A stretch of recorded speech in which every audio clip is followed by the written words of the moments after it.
இன்னும் எவ்வளோ துன்பம் வர்றதுன்னு தெரியலை. அந்த ஒரு சின்ன குழந்தை எவ்வளோ கஷ்டப்பட்டிருக்கும், எவ்வளோ துன்பப்பட்டிருக்கும், எவ்வளோ கொடுமை அனுபவித்து இறந்து போயிருக்கும்.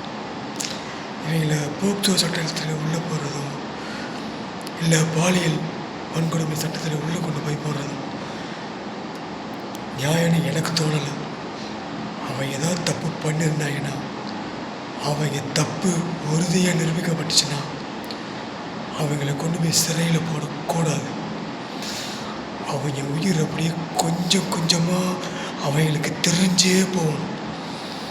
இது எல்லாத்துக்கும் தெரிகிற மாதிரி பண்ணணும். இதுக்கப்புறம் அந்த மாதிரி தப்பு பண்ணக்கூடாது அப்படின்னு ஒவ்வொருத்தரும் பயப்படணும். அதுக்கு தான் அந்த டாஸ்மார்க்கெல்லாம் மூடுங்க, மதுக்கடையெல்லாம் க்ளோஸ் பண்ணுங்க, கஞ்சாவை ஒழிங்க, தன்னிலே மறந்துவீங்க செய்யக்கூடாது அப்படின்னு அவ்வளோ பேர் போராடுறாங்க. அவ்வளோ பேர் எண்ணமும் கூடாது தான். இந்த மாதிரி தப்பை அரசாங்கம் கண்டுபிடிக்க முடியாது. ஆனால் தப்பு செஞ்சோன்னா அவன் பண்ணுற தப்புக்கு கொடுமையான தண்டனை கொடுக்க முடியும். தயவுசெய்து பண்ணுங்க. ரொம்ப வேதனையாக இருக்குது. பெண் பிள்ளைகளை வச்சுட்டு இருக்கவங்க எவ்வளோ காலம் தான் அப்படி வெளியில் விட்டுட்டு அவங்க துன்பப்பட்டு இருக்க முடியும்? ஒழுங்காக வருவாங்களா, முழுசாக வருவாங்களா, கொடுமை அனுபவிச்சிருவங்க வந்துடுவாங்களா? பெண்ணாக பிறந்தாலே இவ்வளோ கஷ்டமா?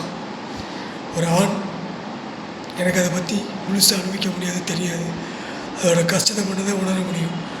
ஆனால் அதோட வலியும் வேதனையும் ஒரு பெண் பிள்ளையோட குடும்பம் தான் உணர முடியும். தயவு செய்து இதுக்கு ஏதாவது முடிவு பண்ணுங்கள் ப்ளீஸ். ரொம்ப கஷ்டமாக இருக்குது.